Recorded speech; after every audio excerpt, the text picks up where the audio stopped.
The coldest night David Miller had ever faced was not just a battle against the chill. It would be a fight for survival. Outside, the temperature plummeted to 45 degrees below zero, and the wind howled like a hungry predator, penetrating every crack of his cabin.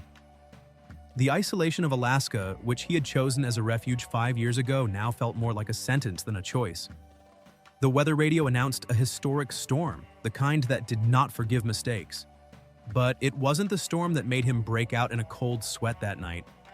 It was something far more unusual, something that should not have been there. Shortly after midnight, a deep, disturbing sound cut through the noise of the wind. David froze, his heart racing.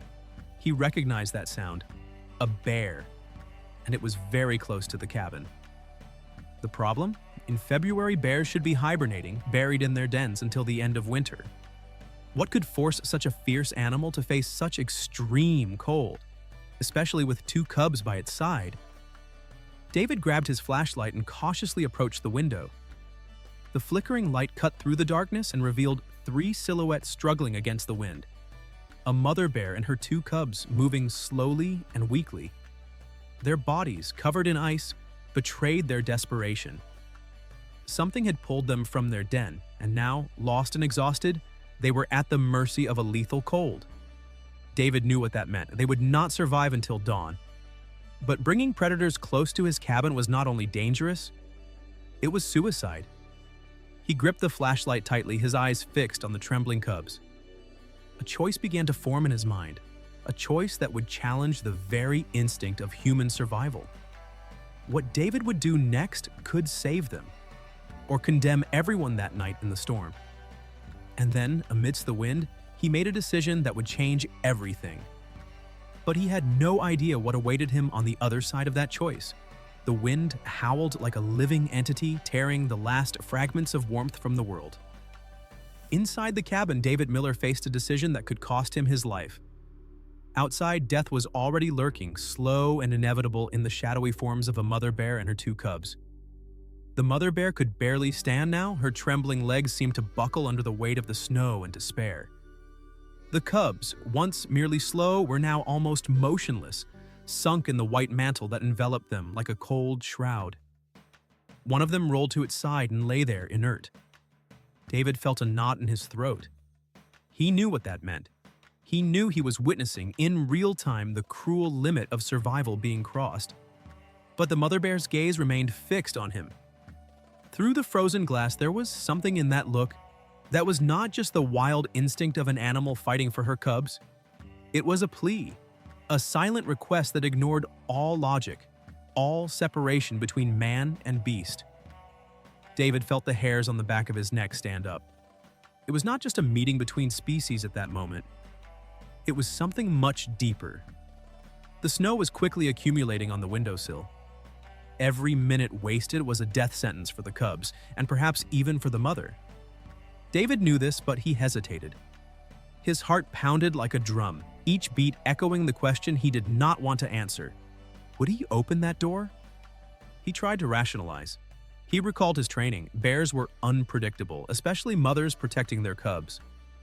One wrong move could provoke her to attack, even in her weakened state. He could die before he even helped them. And even if he survived the initial encounter, bringing those animals close to his cabin would violate all the safety rules he had followed religiously for years. But as he thought, he felt the weight of each second.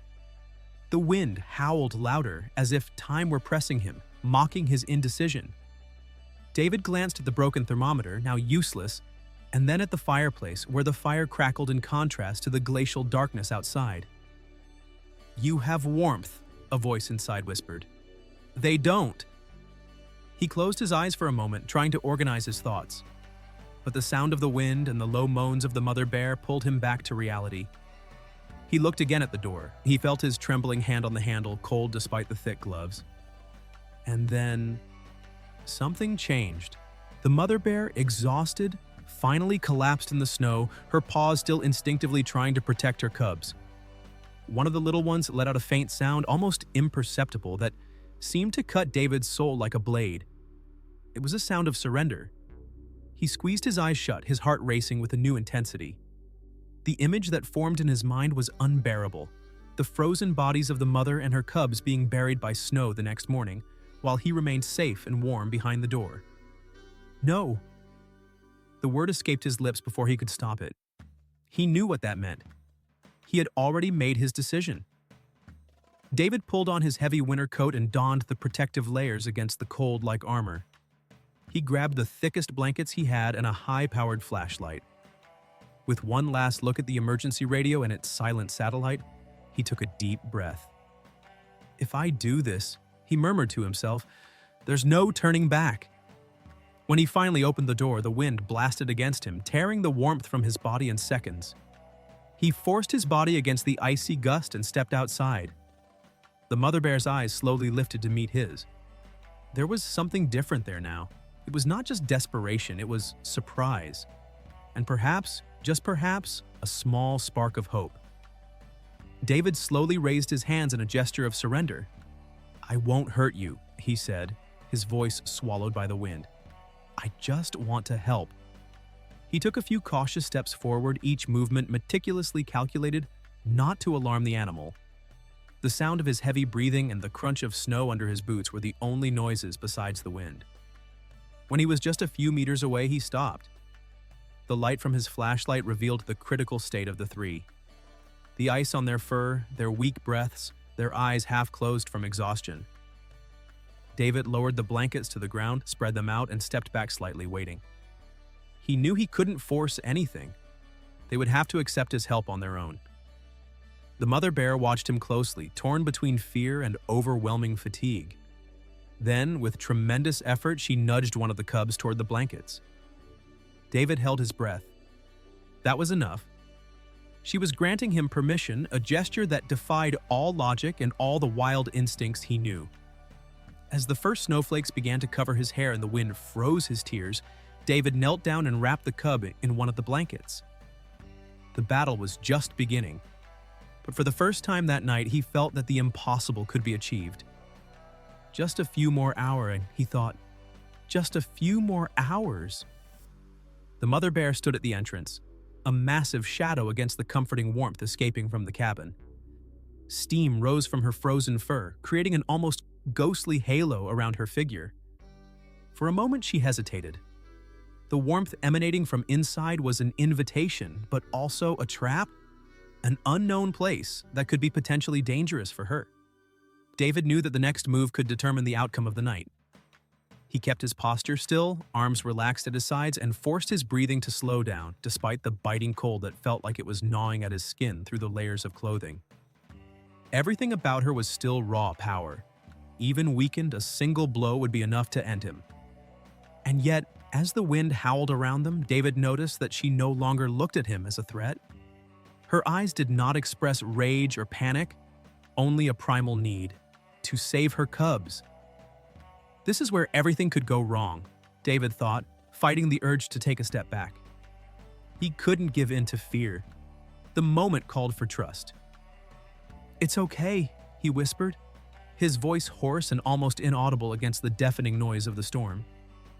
He didn't know if he was speaking to her or to himself, but the words carried more than sound. They were a prayer, a hope. The mother bear tilted her head slightly, her eyes still fixed on him. And then, as if she understood something beyond words, she took a small step into the cabin. David held his breath. The cubs were still in the blanket, motionless, and the tension in the air was as heavy as the cold itself. The mother bear looked around the space, analyzing the wooden walls, the floor covered with makeshift rugs to insulate against the cold, and the extra blankets piled near the portable heater David had prepared. With one last effort, the mother bear pulled the blanket with the cubs inside. The warmth filling the space seemed to envelop the little family like an invisible blanket. David took 2 slow steps back, keeping the door open for a few more seconds while the mother settled her cubs. She gently nudged them closer to the warmest corner, using her snout to adjust the blanket around them. Her instinct, even on the brink of collapse, was still to protect. David closed the door behind him, blocking the raging storm outside. The sudden stillness of the cabin was almost surreal. Only the sound of the mother bear's heavy breathing and the soft whimpers of the cubs filled the space. David remained still, leaning against the opposite wall, keeping as much distance as possible. He knew he couldn't fully relax. There was still risk. There would always be risk. But in that moment, something changed within him. For the first time that night, he allowed a wave of relief to wash over his body. They were inside, alive, and at least for now, out of the reach of the freezing death outside. The mother bear lowered her head and looked at her cubs, her movements now slower but determined. She gently licked them, trying to rekindle the warmth in their little bodies. David watched in silence, his heart still racing. He didn't dare to interrupt. The scene was of such raw intimacy that it almost felt sacred. Then, the mother bear did something David could never have anticipated. She turned to him. Her eyes, no longer carrying the same wild strength as before, still held a weight that left him speechless. There was no anger there, no challenge, just recognition. Gratitude, perhaps? He didn't know if it was possible, but in that look he saw something that seemed to break the barrier between species. For a brief moment, they were connected in a way that transcended anything he had ever experienced. David felt his eyes well up. The temperature inside the cabin was still cold, but compared to the freezing hell outside, it felt like a sanctuary. He adjusted the portable heater, turning the thermostat up to maximum. The low sound of the device resonated in the small space. He knew this wasn't a permanent solution. The cabin wasn't completely insulated, and the heat wouldn't last long. But it was enough to give them a chance. He kept his eyes on the bear family, who were now starting to calm down. The cubs had stopped trembling. One of them lifted its head for a moment, letting out a small sound before snuggling back against its mother's body. The mother bear's breathing, although still heavy, became more rhythmic. David felt a pang of hope. But with that hope came doubt. And now? He had managed to pull them back from the brink of death. But how would he ensure they survived until dawn? How could he protect them, not just from the cold, but from themselves? Their presence so close to his cabin was not just a risk. It was an invitation to danger. As these questions tormented him, the storm outside seemed to roar even louder, as if nature itself was mocking his choices. David glanced at the clock hanging on the cabin wall. 3:22 a.m. There were still hours until sunrise, and the storm would continue for at least another 12. He looked at the mother bear once more, and this time saw that her eyes were closed. She was too exhausted to keep watch, trusting that this strange human would not be a threat. David sighed. "I won't let you down," he murmured softly, his words swallowed by the sound of the heater. And with that, he leaned back against the wall, watching the small family sleep, while the world outside continued its battle against the cold, solitude, and fear. With the last vestiges of strength, the mother bear had guided her cubs to the safety of the cabin, crossing the invisible line between the relentless wilderness and the unlikely warmth offered by a human. David silently closed the door behind them as if sealing a pact. He leaned against the wood, his chest rising and falling with deep breaths. Inside, on the other side of the frost-covered window, the scene before his eyes seemed like something out of a dream or a miracle. The mother bear curled around her cubs, her massive paws arching protectively over their small bodies, which were slowly beginning to move. The artificial warmth was bringing life back to them, a fragile thread pulling them back from the abyss. Time seemed to slow as David watched, his heart still pounding like a drum, as if he too were connected to their struggle for survival. That night, the storm outside reached an almost apocalyptic climax. The wind howled like a hungry creature, rattling the walls of the cabin and the storage shed. But inside that small space, something extraordinary was happening. The cubs began to move their paws, slowly opening their eyes. First one, then the other, until finally their little bodies regained enough energy to move with clumsy curiosity. The mother bear remained vigilant, even exhausted, her eyes never leaving David's face. But something in her expression had changed. The desperate tension had given way to a different kind of understanding. There was no longer fear, only something that David interpreted as recognition. She knew he was not a threat, and perhaps she knew that he had saved their lives. Over the next 2 days, while the outside world remained engulfed in the chaos of the storm, David kept his distance as their guardian. He placed bowls of water and pieces of dried fish near the door of the shed, always waiting until they were asleep before approaching. The mother bear, initially cautious, began to accept his offerings. David watched as she waited for him to step back before feeding, maintaining the fragile thread that separated trust from wildness.